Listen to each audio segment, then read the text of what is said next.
All right, let's begin with another offensive coordinator fired in back-to-back weeks. This time coming out of Pittsburgh, Matt Canada, someone who should have been fired 2 years ago, someone who should have never been hired in the first place, is finally out of a job. Steelers fans rejoice. I know that you are grateful today. I know that you ever more thankful that the Steelers finally made this move. But if you're Kenny Pickett, how grateful are you today? I mean, that's probably an improvement. Not really going to happen much this year. I mean, they're replacing Matt Canada with a first-time play caller. The Pittsburgh Steelers are still a team that I think is short in a couple places on talent. I think part of that's injury related, but they're not exactly the most overwhelming offense in the league at this stage of the game right now. And I don't know how much of that is Canada and how much of it is Pickett and his own abilities, but I mean, damn, Kenny Pickett has just not been a good quarterback. I know people pointed to the fact that like Zach Wilson and him have the same number of passing touchdowns since October 1st.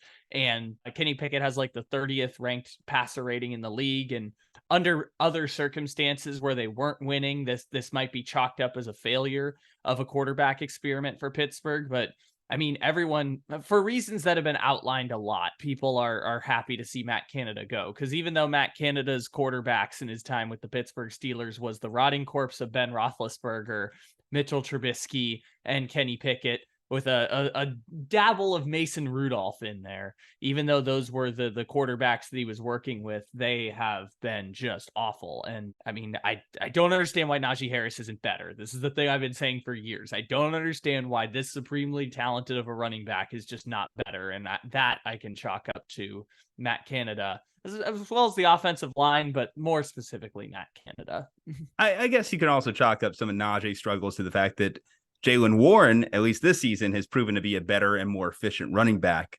And that has led to where Najee currently is on the depth chart. Now, taking over for Canada is going to be Eddie Faulkner. He was serving as the team's running back coach prior to getting elevated to the new interim OC. Serving as the running back coach, I imagine that he'll have a lot of say in what happens in that running back room. I guess for your boy Najee, do you think this is a good thing? Or do you think they double down on Warren? That's a good question. I don't know exactly what direction the Steelers go from here because the offense is designed this way in part because they don't have a quarterback. Like, I think that's something that's also overlooked throughout all of this is that even at Kenny Pickett's best, it hasn't been blowing things out of the water. Like the back end of last season when the Steelers ended the year 6-2 and ended up getting to 9-8 and ended up not making the playoffs. But when they went 6-2 the back half of that season, and people were pointing to the successes of Kenny Pickett, I think Kenny Pickett had single-digit touchdown passes in that entire stretch of success. Now, the best thing was that he was limiting the turnovers, and that was definitely helpful for them.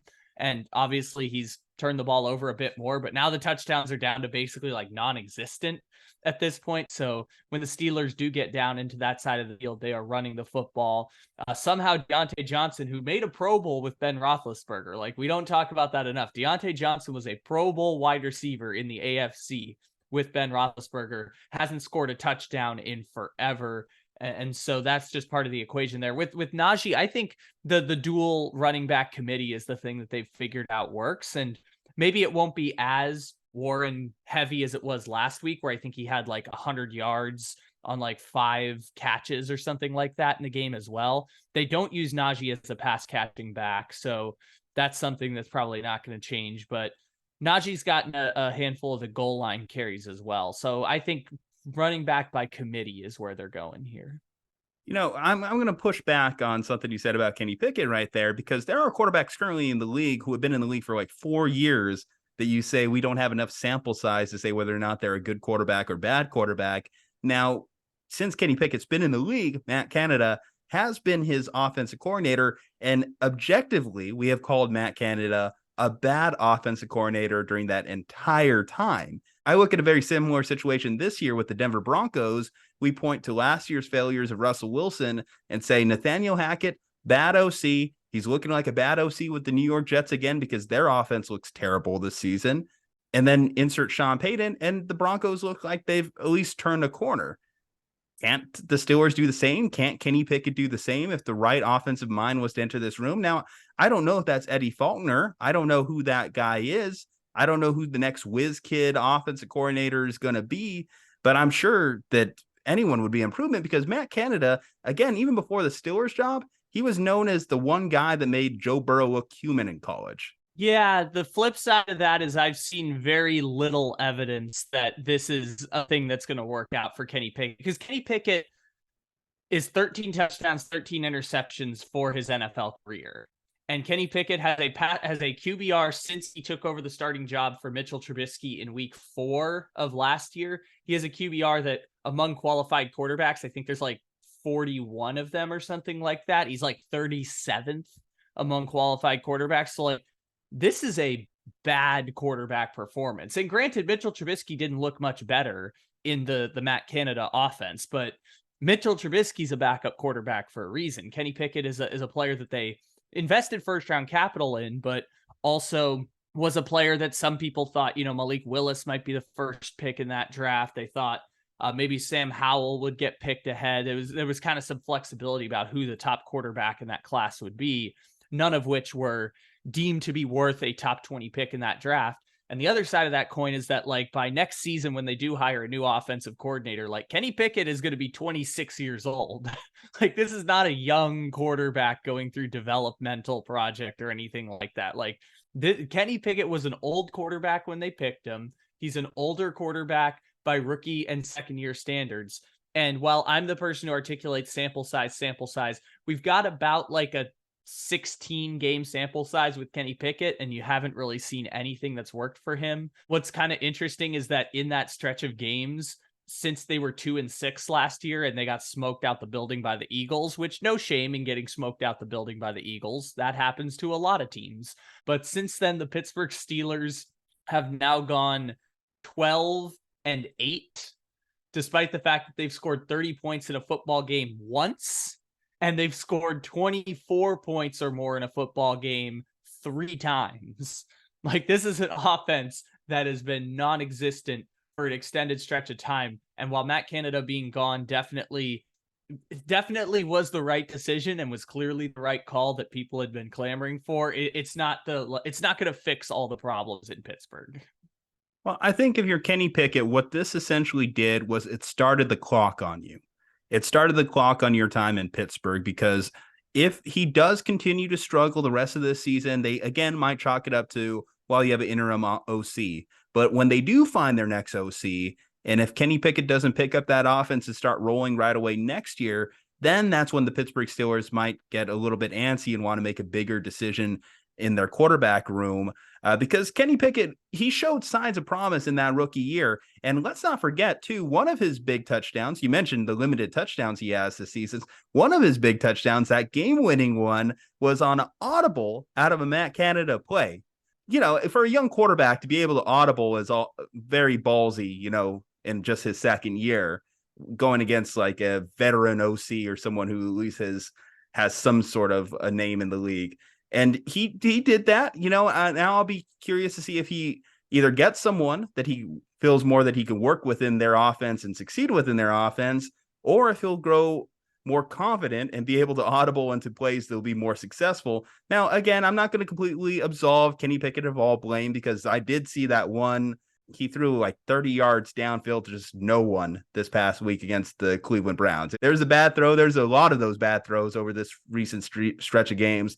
Now, luckily, if you're the Steelers, you've at least won more games than you lost. So you still have a chance at going to the playoffs. In fact, I think you sent us the current standings. If the season ends today, the Steelers would be in the playoffs. So, that's a credit to Mike Tomlin. That's a credit to the defense. That's a credit to everyone that's been in that Pittsburgh Steelers locker room. TJ Watt, another monster year for him. But now that Matt Canada's gone, there's no one else to scapegoat. That's the thing. The scapegoat is gone. So all the pressure, is going to fall again squarely on Kenny Pickett, because we know Mike Tomlin, he's a made man. He can do no wrong currently in Pittsburgh.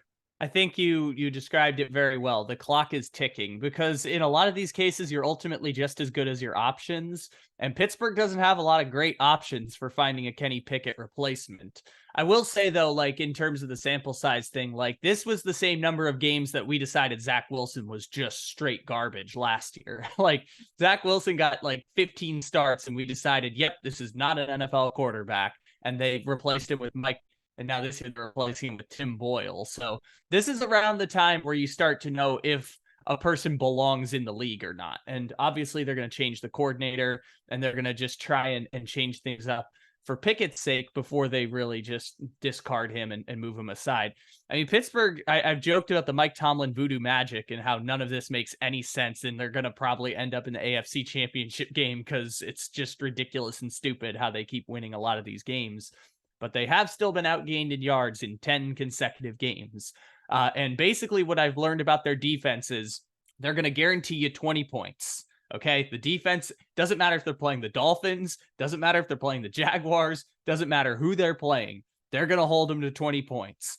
Can your offense get you to 20 points? That's kind of the math that the Pittsburgh Steelers have been playing. And when they play like crappy teams like the Bears, yeah, they can probably pitch a shutout. Or if they're playing crappy teams, they can hold them to 7 points, and then they don't need to have a total offensive explosion because they can win 13-10 like they did last year against the Raiders, or they can win 16-13 like they did against the Saints last year. They can win 17-10 against the Ravens, or 23-18. Like they can win those types of games, and it'll keep them competitive. It's just they can't be one of the 3 worst offenses in the league. You just have to be below average at offense, not the worst offense in the league. We're just asking for below average. Well, with Matt Canada gone, there's no more excuses in Pittsburgh. Will the Steelers turn around their offensive woes? We'd like to hear your thoughts in the comment section. Leave a like on the video, subscribe to the channel, follow us on all our social medias from Juju and Kyle. Stay safe, happy, and healthy. We'll see you next time.